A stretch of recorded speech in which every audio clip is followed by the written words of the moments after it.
Byta vinárstvo vlastne je časť činnosti poľnohospodárskeho družstva Ivánka pri Nitre, treba to povedať.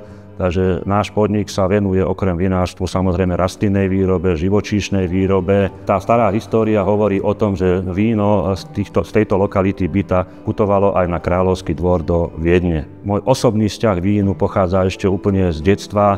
Tiež ako rodina sme mali vlastný vinohrad, takže ako dieťa tie ľahšie práce, ako bolo vynášanie ostrihaného vinohradu, vynášanie alebo čistenie kmienkov a tak ďalej, takže to som robil v podstate celý život.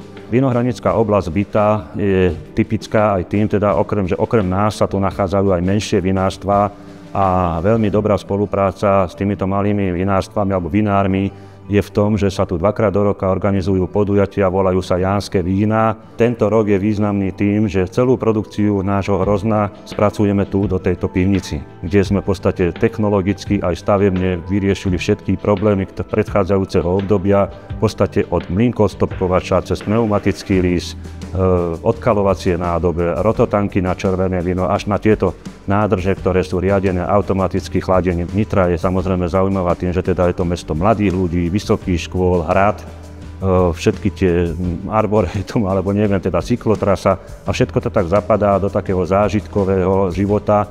Není to len o tých kyselinkách a zbytkových cukroch a aróme a tak ďalej, ale malo by to byť aj o tom a snažíme sa to aj zákazníkom ukázať, pretože naše vinárstvo sa nachádza priamo pri viniciach, takže vidia, že sú to naše slovenské vinice, že vidia, že naozaj čo si to všetko vyžaduje, tú drinu a tú prácu.